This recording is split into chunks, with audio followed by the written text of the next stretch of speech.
এর আগের VC sir সহ অন্যান্যরা যা সিন্ডিকেট মেম্বাররা তারা ওদেরকে অধিভুক্ত করেছিল, হয়তোবা কোনো রাজনৈতিক স্বার্থ জড়িত থাকতে পারে, বিভিন্ন কারণে এটা অধিভুক্ত করা হয়েছিল। আমরা যারা ঢাকা বিশ্ববিদ্যালয়ের শিক্ষার্থী তারা মনে করি যে এই অধিভুক্ত বাতিল হওয়ার কারণে একদিক দিয়ে ঢাকা বিশ্ববিদ্যালয়ের শিক্ষার্থীরা যে প্রশাসনিক সমস্যায় পড়তো সে প্রশাসনিক সমস্যা থেকে মুক্ত হতে পারবে, তাদের দ্রুত রেজাল্ট প্রকাশিত হবে। অন্যদিকে সাত কলেজের শিক্ষার্থীরাও যে প্রশাসনিক ঝামেলা আগে ফেস করতো সেগুলো থেকে মুক্ত হতে পারবে। বিশ্ববিদ্যালয়ের নামটাকেই ওরা মেইন ফোকাসে আনতে চায়, তাহলে সেটা ওদের দায়, সেখানে আমাদের কিছু নাই। যে আমরা গিয়ে তাদের বহিরাগত মনে করি, তাদের এখানে ক্যাম্পাসে ঢুকতে দেই না। আমাদের শিক্ষার্থীদের মধ্যে এক ধরনের ক্ষোভ আছে যে টিউশনির যে অনারিয়াম সেটি মূলত কম হওয়ার কারণ হচ্ছে ঢাকা কলেজের শিক্ষার্থীরা। ইউএস র্যাঙ্কিং এ যে ক্রমাগতভাবে ঢাকা বিশ্ববিদ্যালয়ের যে অবস্থান, পশ্চাৎপদ অবস্থান, এটার পিছনে অবশ্যই সাত কলেজের একটা দায় আছে। টিউশনি তারা বিভিন্ন ক্ষেত্রে দাবি করে আমি ঢাকা বিশ্ববিদ্যালয়, যেখানে তারা অ্যাফিলিয়েটেড করে গিয়ে কোচিংয়ে যায়। যেখানে ঢাকা বিশ্ববিদ্যালয়ের শিক্ষার্থী হচ্ছে 40,000, তার সাথে যোগ করা হয়েছিল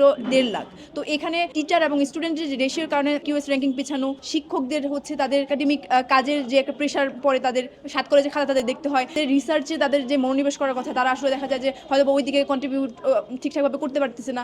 তো এই ব্যাপারগুলো আমরা কিন্তু দেখতে পেয়েছি, এবং আমরা এটাও দেখতে পেয়েছি যে এই রেজিস্টার বিল্ডিং এ সাত কলেজের হচ্ছে এত বেশি খাতা দেখার কারণে তাদের পরীক্ষার খাতাগুলো তাদের সে রেজাল্ট আমাদের রেজিস্টার ভবন থেকে দেওয়া হতো। তো আমাদের ঢাকা বিশ্ববিদ্যালয়ের প্রত্যেকটা ডিপার্টমেন্টের কিন্তু রেজাল্ট পেতে এর জন্য কিন্তু আমাদের মানে কাল বিলম্ব হয়। তো এই সমস্যাগুলো আমরা এতদিন যাবত ফেস করছিলাম। হচ্ছে আমি অবশ্যই সাধুবাদ জানাই যে তারা যদি হচ্ছে এরকম করে যদি একটা ডিসিশন নেয়, তবে অবশ্যই সেটা পরিকল্পনা করে তাদের হচ্ছে অনাগত ভবিষ্যতের কথা চিন্তা করে যাতে সুন্দরভাবে একটা সুষ্ঠু একটা কাঠামোর মাধ্যমে নীতিমালার মধ্যে নিয়ে এসে তাদের যদি আলাদা একটা বিশ্ববিদ্যালয় দেওয়া যায়, সেটা অবশ্যই সাধুবাদ জানাই। এই যে সাত কলেজ অধিভুক্ত হওয়ার পর থেকে আমরা দুই পক্ষ থেকেই, অর্থাৎ ঢাকা বিশ্ববিদ্যালয় এবং অধিভুক্ত সাত কলেজের শিক্ষার্থীদের কাছ থেকে আমরা বিভিন্ন আলোচনা সমালোচনা শুনেছি। সেখানে অনেক প্রশাসনিক ঝামেলার কথা শুনেছি। বিভিন্ন প্রশাসনিক কাজ ঢাকা বিশ্ববিদ্যালয়ের প্রশাসনিক ভবন থেকে করা হয়, সেক্ষেত্রে শিক্ষার্থীরা বিভিন্ন রকম সমস্যায় পড়ে। অধিভুক্ত সাত কলেজের শিক্ষার্থীদের সেশন জট থেকে শুরু করে নিয়মিত ক্লাস করতে না পারা, বিভিন্ন প্রশাসনিক কাজে হেনস্থ হওয়া থেকে শুরু করে বিভিন্ন কাজে তাদের আলোচনা সমালোচনা ছিল।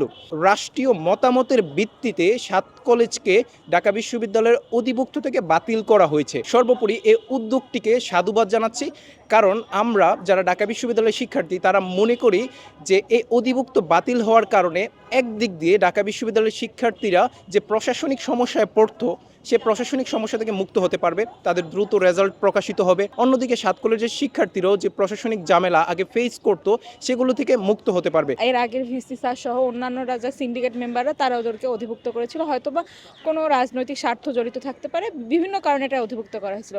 কিন্তু তাতে ওদেরকে যেমন ওরা ভালোভাবে কোনো সুযোগ পায়নি, সাথে আমরা অনেক হেনস্থার শিকার হয়েছে।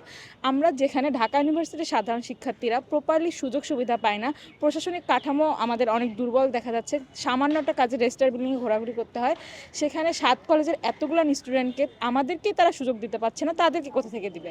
তাই তারা যদি আলাদা হয়ে গেছে, তাতে যেমন তারা তাদের সব কিছু ভালোভাবে পাবে, আমরা আমাদেরটা পাচ্ছি। অর্থনৈতিক দিকগুলো তারা বলে তাদের সব কিছু প্রপারলি পাচ্ছে না, তাতে যদি আলাদা হয়ে তারা প্রপারলি পায়, তাতে আমাদের ঢাকা ইউনিভার্সিটির সাধারণ শিক্ষার্থীরা মনে হয় না এটাতে খুব একটা আপত্তি করবে। এখন ওরা ওদের শিক্ষাগত কাঠামো উন্নত না করে যদি বিশ্ববিদ্যালয়ের নামটাকেই ওরা মেইন ফোকাসে আনতে চায়, তাহলে সেটা ওদের দায়, সেখানে আমাদের কিছু নাই। দেখেন ভাইয়া, অনেকে দেখা যাচ্ছে ঢাকা ইউনিভার্সিটি থেকে পাস আউট হওয়ার পরেও জব পাচ্ছে না, বাট অনেকে অনেক ন্যাশনাল ইউনিভার্সিটি থেকে পাস করার পরে জব পাচ্ছে। তো ওরা যদি ওদের শিক্ষার মান উন্নত না করে এই বিষয়টাতে আসতে চায়, সেখানে আমাদের কিছু করার থাকবে না। আমাদের শিক্ষার্থীদের মধ্যে এক ধরনের ক্ষোভ আছে যে টিউশনির যে অনারিয়াম সেটি মূলত কম হওয়ার কারণ হচ্ছে ঢাকা কলেজের শিক্ষার্থীরা, কারণ তারা অনেক কম টাকায় টিউশনির অফারগুলো নিয়ে নেয়, যার কারণে যেটা হয় যে সঠিক মূল্যায়নটা ঢাকা বিশ্ববিদ্যালয়ের শিক্ষার্থীরা পায় না। এখন দেখেন, এটা তো একটা গবেষণার ব্যাপার, এটা হুট করে এভাবে বলে দেওয়া ঠিক হবে না। আরও অনেক ধরনের ফ্যাক্টর এখানে দায়ী। আমি মনে করি যে এটা খুব একটা যৌক্তিক কারণ আমি বলে মনে করি না। কিউএস র্যাঙ্কিং কিন্তু একটি বিশ্ববিদ্যালয়ের শুধু শিক্ষার মান, শিক্ষার পরিবেশ, ফলাফল কিভাবে ফাংশন করে সবকিছু মিলেই তো কিউএস র্যাঙ্কিংটা হয়। তো আমি মনে করি ডেফিনেটলি এটা একটা বড় কারণ। কিউএস র্যাঙ্কিংয়ে যে ক্রমাগতভাবে ঢাকা বিশ্ববিদ্যালয়ের যে অবস্থান, পশ্চাৎপদ অবস্থান, এটার পিছনে অবশ্যই 7 কলেজের একটা দায় আছে। 7 কলেজ অধিভুক্ত থাকাটা হচ্ছে আমি বলবো শুধু আমরা না, তারাও ছিল।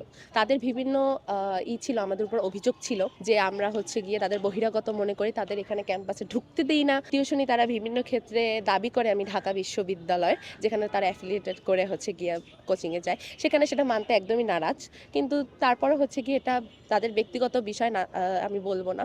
তারপরে এই জিনিসটা ভালো হয়েছে, তারা এখন স্বতন্ত্রভাবে বলবে আমরা ঢাকা কলেজের স্টুডেন্ট, আমরা টিউশনি করাবো, আর আমরা ঢাকা বিশ্ববিদ্যালয়ের স্টুডেন্ট, আমরা টিউশনি করাবো। এটা অহংকারের কিছু না, আমি বলবো যে তারা এখন একটা স্বতন্ত্র জিনিস পেয়েছে, এটা ভালো বিষয়।